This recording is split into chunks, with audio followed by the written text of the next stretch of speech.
अजीम प्रेमजी एक इंसान जिसने वेजिटेबल ऑयल बनाने के अपनी फैमिली बिजनेस को विप्रो जैसे दिग्गज आईटी कंपनी में तब्दील कर दिया, जिन्होंने अपने पास मौजूद विप्रो के शेयर्स का 34% हिस्सा, जिसकी वैल्यू 50,000 करोड़ से भी ज्यादा थी, देश को बेहतर बनाने के लिए दे दिया। एक ऐसा अरबपति जिन्होंने साल 2020 में रोजाना 22 करोड़ रुपए दान किए। इंडिया के बिल गेट्स कहे जाने वाले अजीम प्रेमजी ने देश के पिछड़े और गरीब बच्चों की शिक्षा के स्तर को ऊपर उठाने के लिए जबरदस्त काम किया, लेकिन फिर भी उनके बारे में ज्यादा बात नहीं होती।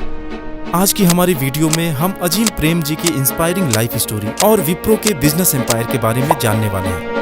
11 अगस्त 1966 अमेरिका का स्टैनफोर्ड यूनिवर्सिटी इंजीनियरिंग की पढ़ाई कर रहे अजीम प्रेमजी के पास आए एक फोन ने सब कुछ बदल कर रख दिया। दूसरी तरफ से फोन पर माँ गुलबानो प्रेमजी ने बताया कि उनके पिता की हार्ट अटैक से डेथ हो गई है, उन्हें फौरन पढ़ाई छोड़कर वापस आना है। उनके पिता हुसैन हाशिम प्रेमजी ने बड़ी उम्मीद से उन्हें विदेश पढ़ाई के लिए भेजा था, ताकि वापस आकर उनके बिजनेस को एक नई ऊंचाई पर ले जा सके। लेकिन उनकी मौत के बाद प्रेमजी पढ़ाई के लिए वापस नहीं जा सके, क्योंकि पिता के वेजिटेबल ऑयल का पूरा बिजनेस डूबने की कगार पर था। दरअसल उनके पिता पहले बर्मा में चावल के एक बड़े व्यापारी थे, जिन्हें लोग राइस किंग के नाम से जानते थे। लेकिन अंग्रेजों के कुछ नियम कानून की वजह से साल 1945 में चावल का बिजनेस बंद करके वह मुंबई आ गए, और उसी साल 24 जुलाई को अजीम प्रेमजी का जन्म हुआ। उनके पिता किसी नए बिजनेस को शुरू करने के लिए मौके की तलाश में थे, और जब वह एक दिन मुंबई से 350 किलोमीटर दूर एक छोटे से टाउन अमलनेर पहुंचे, जहां एक ऑयल मिल मालिक से उन्हें कर्ज के कुछ पैसे वापस लेने थे, तो मिल मालिक ने बताया कि उनके पास पैसे तो नहीं है, लेकिन अगर वह चाहे तो कर्ज के बदले में ऑयल मिल को खरीद सकते हैं। हुसैन प्रेमजी को अपना नया बिजनेस मिल गया, और वह वेजिटेबल ऑयल और साबुन बनाने के बिजनेस में उतर गए। 29 दिसंबर 1945 को उन्होंने western India vegetable product limited के नाम से एक कंपनी रजिस्टर कराया, और एक साल के भीतर ही उसे बॉम्बे स्टॉक एक्सचेंज में भी लिस्ट करा दिए। उस समय देश में सांप्रदायिक माहौल अच्छा नहीं था, और जब 1947 में इंडिया पाकिस्तान का विभाजन हुआ, तब पाकिस्तान के संस्थापक मोहम्मद अली जिन्ना ने उन्हें पाकिस्तान आने के लिए इनवाइट किया। लेकिन हुसैन प्रेमजी ने इंडिया छोड़ने से साफ मना कर दिया। कंपनी के शुरुआती दिनों में काफी नुकसान हुआ, लेकिन फिर कंडीशन धीरे धीरे सुधरने लगी, और जब 1963 में अजीम प्रेमजी स्टैनफोर्ड पढ़ाई के लिए जा रहे थे, तब उनके भाई फारूक कंपनी के बोर्ड मीटिंग में शामिल हुए, लेकिन 2 साल बाद ही रिजाइन देकर पाकिस्तान चले गए। खैर, ये तो था अजीम प्रेमजी का फैमिली बैकग्राउंड। पिता की डेथ के बाद 21 साल के अजीम ने जब कंपनी के काम को देखना और समझना शुरू किया, तब उस वक्त कंपनी बड़े कर्ज में डूबी हुई थी, और छोटी उम्र की वजह से बोर्ड मेंबर्स का भी भरोसा उनके ऊपर नहीं था। साथ ही उनके मिल में काम करने वाले वर्कर्स भी कंपनी में मिलने वाली सुविधाओं को लेकर सेटिस्फाइड नहीं थे। इसलिए सिचुएशन को ट्रैक पर लाना अजीम प्रेमजी को मुश्किल लगने लगा। हालांकि उन्हें समझ आ गया था कि बिजनेस को मुंबई के दफ्तर से नहीं, अमलनेर में ही रहकर चलाना होगा, और इसलिए अब वह ज्यादातर वक्त अपने मिल के वर्कर्स के साथ गुजारने लगे। स्टैनफोर्ड से पढ़ाई करके लौटे प्रेमजी के लिए उस मिल में रुक कर काम कराना इतना आसान नहीं था, क्योंकि वह कोई एडवांस मिल नहीं था, बल्कि काफी उमस, गर्मी और मशीनों के शोरगुल के बीच रहकर काम करना पड़ता था। फिर भी वह हार नहीं माने, और सेल बढ़ने के साथ ही अपने बिजनेस को एक्सपेंड करके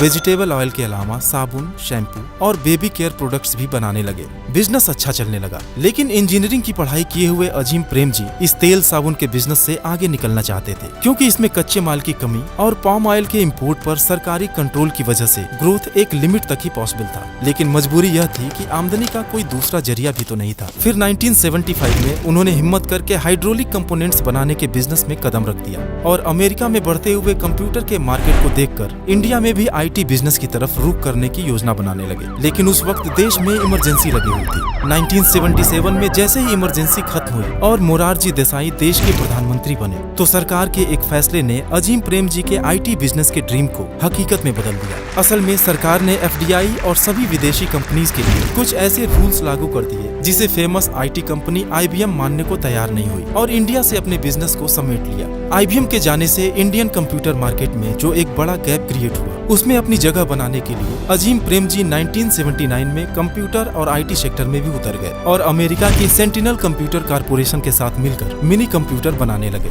1982 में कंपनी का नाम वेस्टर्न इंडिया प्रोडक्ट्स यानी कि विप्रो लिमिटेड कर दिया गया, और Indian institute of science Bangalore के प्रोफेसर केजी राव को कंपनी का एडवाइजर नियुक्त करने के बाद बैंगलोर में सॉफ्टवेयर का काम भी शुरू कर दिया गया, जो समय के साथ हार्डवेयर के बिजनेस से भी काफी आगे निकलता गया। और इस तरह अजीम प्रेमजी ने साबुन के बिजनेस को सॉफ्टवेयर तक पहुंचा दिया। विप्रो को दुनिया भर के देशों से प्रोजेक्ट मिलने लगे और आज भी उनके कुल रेवेन्यू का 90% से भी ज्यादा हिस्सा विदेशों से आता है। 1999 में विप्रो को न्यूयॉर्क स्टॉक एक्सचेंज में भी लिस्ट करा दिया गया और 2004 आते आते विप्रो $1 बिलियन का रेवेन्यू जनरेट करने वाली इंडिया की दूसरी IT कंपनी बन गई। 2012 में कंपनी ने अपने नॉन IT बिजनेस को विप्रो इंटरप्राइजेस के नाम से अलग कर दिया, जो मुख्य रूप से consumer care, lighting, furniture, hydraulics, water treatment और मेडिकल डायग्नोस्टिक से जुड़े काम करती है। और आपको जानकर हैरानी होगी कि इस नॉन IT बिजनेस का विप्रो के कुल रेवेन्यू में हिस्सेदारी सिर्फ 10% की है। आज विप्रो दुनिया के 50 से भी ज्यादा देशों में अपनी सर्विसेज देने के साथ ही 2,40,000 लोगों को रोजगार देता है और कंपनी का नेटवर्थ करीब $25 बिलियन है। इतनी सक्सेस और बेशुमार दौलत मिलने के बाद भी अजीम प्रेम जी की जिंदगी में कुछ काम अधूरे रह गए थे जिन्हें पूरा करना था।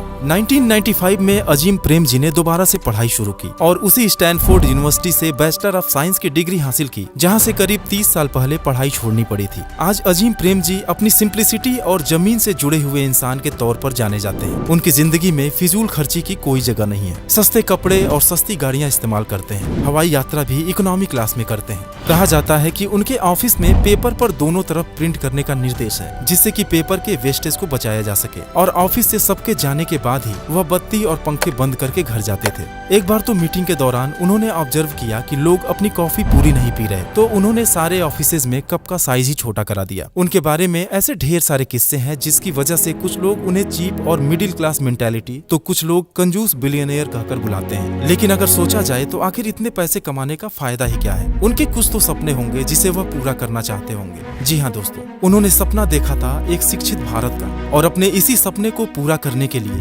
2001 में उन्होंने अजीम प्रेम जी फाउंडेशन की स्थापना की, जिसमें फाउंडेशन से जुड़े 1500 लोग 7 राज्यों के 3,50,000 सरकारी स्कूल में एजुकेशन सिस्टम को सुधारने के लिए काम कर रहे हैं। यह foundation standard of teaching improve करने के लिए टीचर्स को ट्रेनिंग देती है और गरीब, असहाय और बेघर लोगों के लिए करोड़ों रुपए डोनेट करती है। कहा जाता है कि गरीबों की सेवा करने का इंस्पिरेशन उन्हें अपनी माँ गुलबानो प्रेम जी से मिला था, क्योंकि पिता की डेथ के बाद वह ज्यादातर वक्त अपनी मां के साथ रहे, जो मुंबई में बच्चों के एक चैरिटेबल हॉस्पिटल में डॉक्टर थी और अपना पूरा जीवन बच्चों की सेवा में गुजार दी। एक रिपोर्ट के अनुसार अजीम प्रेम जी ने आज तक $21 बिलियन चैरिटी के लिए दान कर दिया है, जो कि आज विप्रो की नेटवर्थ के 80% से भी ज्यादा है। अजीम प्रेम जी कई वर्षों तक इंडिया के सबसे धनी व्यक्ति बने रहे, लेकिन अपनी संपत्ति का एक बड़ा हिस्सा दान करने की वजह से आज टॉप 3 की लिस्ट से भी बाहर है। जून 2010 में दुनिया के 2 सबसे बड़े दौलतमंद बिल गेट्स और वॉरेन बफेट ने द गिविंग प्लेज अभियान शुरू किया था। यह अभियान दुनिया के अमीर लोगों को इस बात के लिए प्रेरित करता है कि वह अपनी संपत्ति का कुछ हिस्सा परोपकार पर खर्च करें। अजीम प्रेम जी इस अभियान में शामिल होने वाले पहले भारतीय थे और भारत सरकार ने साल 2005 में उन्हें पद्म भूषण और 2011 में पद्म विभूषण से भी सम्मानित किया है। तो दोस्तों, उम्मीद है कि आज की वीडियो भी आपको पसंद आई होगी। Thanks for watching.